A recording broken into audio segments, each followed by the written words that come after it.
इस वीडियो में हल करेंगे प्रश्न संख्या 8 से। जैसे कि आप यहाँ पे देखेंगे 8 में जो दिया गया है, दिए गए शब्दों को चुनकर रिक्त स्थान को भरिए। यहाँ पे देखिए खाली जगह दिया गया है और यहाँ पे इसका ऑप्शन भी दिया हुआ है। ठीक है, तो हमें क्या करना है, जो खाली जगह है इसमें से जो सही ऑप्शन होगा यानी कि उत्तर होगा उसको हम लोग को चुन करके यहाँ पे भर देना है। तो देखेंगे, देखिए सबसे पहले यहाँ पे प्रश्न संख्या 1। अच्छा, थोड़ा सा हमें यहाँ पे जो है ना, यहाँ के प्रिंट यानी कि छूट गया है, तो यहाँ पे देख लीजिएगा। हमको लगता है यहाँ पे जो है ना बंद आकृति होगा। ठीक है, बंद आकृति। देखिए अब यहाँ पे प्रश्न संख्या 1 है और 2 है। 2 में देखिए यहाँ पे तो पता ही नहीं चल रहा, तो चलिए यहाँ पे हम लोग देख लेते हैं क्षेत्रफल। ठीक है, क्योंकि यहाँ पे इस ऑप्शन के हिसाब से लग रहा है कि यहाँ पे क्षेत्रफल होना चाहिए। तो आप देख लीजिएगा किताब में क्या दिया हुआ है। ठीक है, तो चलिए यहाँ पे हम लोग देखते हैं। देखिए यहाँ से जो अगर हम लोग देखते हैं, यानी बंद आकृति के घेरे की लंबाई को क्या कहेंगे, तो जैसा कि आपको जो अध्याय 11 में बताया गया था। ठीक है, यानी कि बंद आकृति के घेरे को कहा जाता है परिमाप। ठीक है, यहाँ पे इसका परिमाप उत्तर होगा, तो आप लोग यहाँ पे क्या कीजिएगा, परिमाप इसमें भर दीजिएगा। अच्छा, प्रश्न संख्या 2 में जो क्षेत्रफल की इकाई। ठीक है, सर यहाँ पे लगता है क्षेत्रफल तो नहीं होना चाहिए।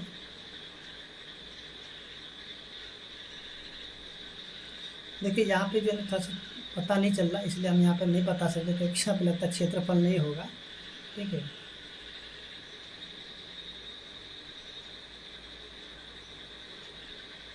अच्छा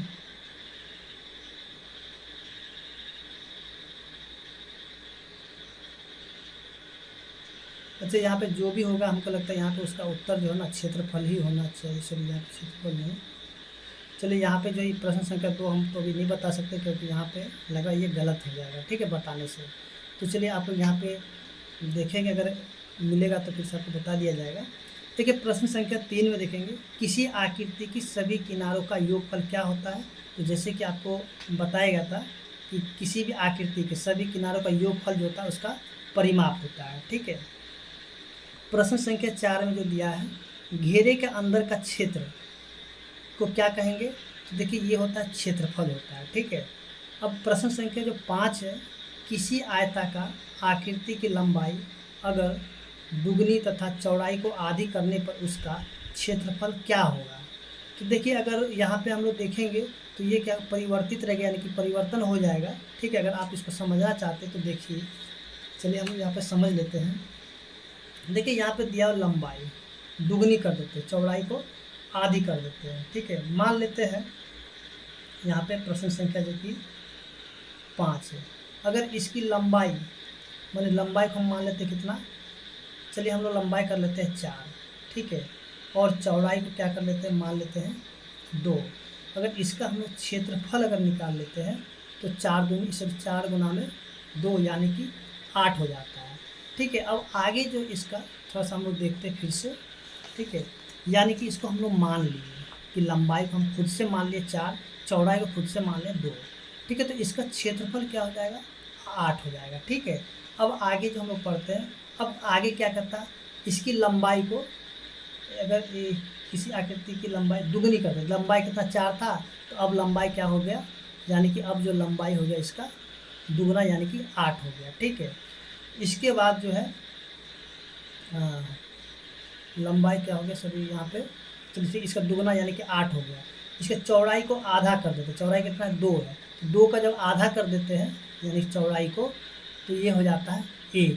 ठीक है, और इसका जब क्षेत्रफल निकालेंगे तो यानी कि 8 गुना में 1 यानी कि 8। देखिए यहाँ भी 8 है और यहाँ भी 8 है, यानी कि इसमें कोई भी फर्क नहीं पड़ा, तो इसको यानी कि क्या हो जाएगा, ये स्थिर हो जाएगा। ठीक है, इसके जगह पे आप लोग क्या कर सकते हैं, दूसरे उदाहरण को भी रख के देख सकते हैं। अगर इसके जगह हम लोग ले लेते हैं यानी कि 6। ठीक है, चलिए इसका और अगला उदाहरण तो 6, और हम लोग क्या करते हैं चौड़ाई को ले लेते हैं, चौड़ाई को हम लोग ले लेते हैं 3। ठीक है, और इसका हम लोग क्षेत्रफल निकाल लेते हैं, तो कितना हो जाता है 6 गुना में 3 यानी कि 18।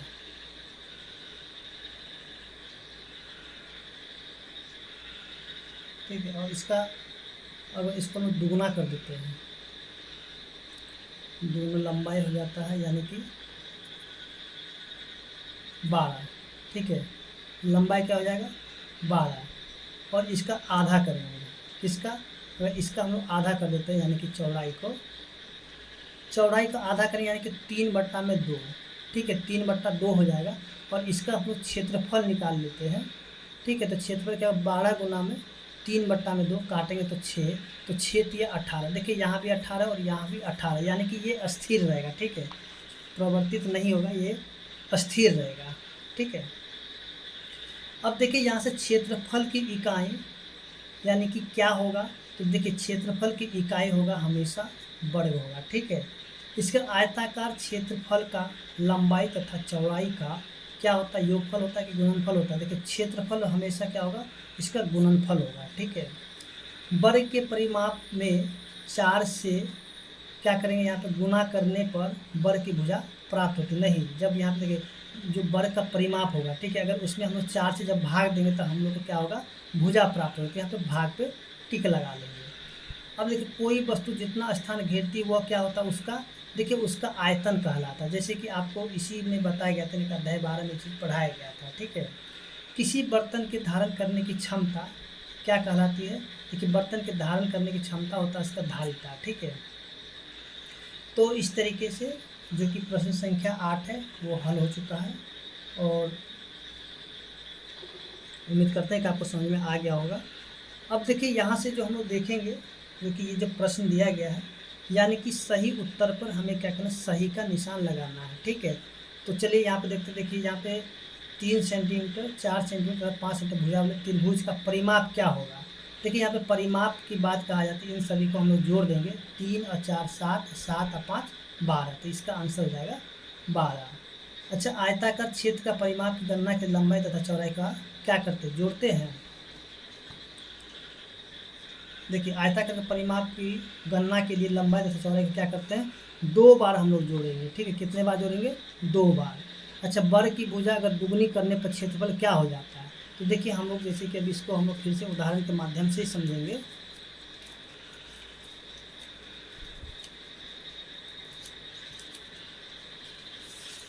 देखिए वर्ग की भुजा अगर हम लोग दुगनी कर लेते हैं तो उसका क्षेत्रफल क्या होता है, दुगना होगा, चौगुना होगा, या फिर चौथाई होगा, या फिर समान रहेगा।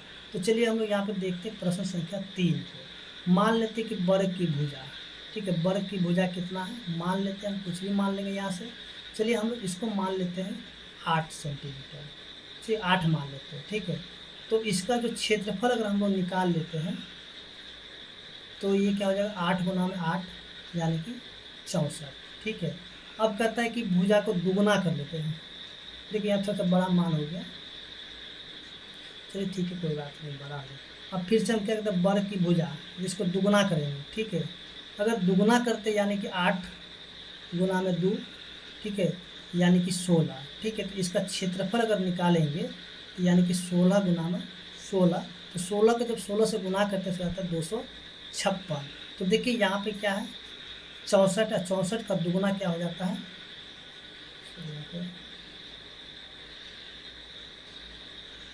64 का दुगुना होता है 112। देखिए यहाँ पे कितने गुना हो जाएगा, यानी कि 4 हो जाएगा, ठीक है, ये 4 हो जाएगा। देखिए 64 को 4 से गुना करते तो क्या आता है, 4 चौक 16 के 6, सॉरी 1 6 24 256 आ गया, यानी कि ये क्या हो जाएगा, 4 हो जाएगा, ठीक है। तो यहाँ पे 4 पे टिक मार दीजिएगा, ठीक है। अब देखिए यहाँ से देखिए 20 मीटर लंबी तथा 15 मीटर चौड़ी वाली बाग का परिमाप क्या होगा। तो देखिए इसका जो हम लोग परिमाप निकालेंगे, यानी कि 20 जोड़ में 15, और इसको हम लोग गुना कर देंगे किससे, 2 से। तो 2 गुना में 35, 35 गुना हो जाएगा 70, ठीक है। तो यहाँ पे देखिए 70 यहाँ पे दिया गया है, ठीक है। अब मीटर है तो मीटर लिख लीजिएगा। देखिए हमें यहाँ पे क्या करना है, सिर्फ ऑब्जेक्टिव में टिक मारना, इसलिए हम लोग किसी तरह बना कर इसको मार सकते हैं, ठीक है।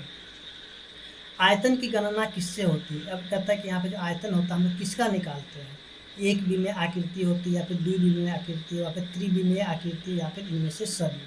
तो देखिए जिसमें लंबाई, चौड़ाई और ऊंचाई होता है उसी का हम लोग क्या करते हैं कि आयतन निकालते हैं, ठीक है। अब देखिए जिसमें लंबाई, चौड़ाई और ऊंचाई होगा तो उस आकृति को हम लोग कहते हैं त्रिविमीय आकृति, ठीक है। तो यहाँ पे इसका ऑप्शन सी हो जाएगा।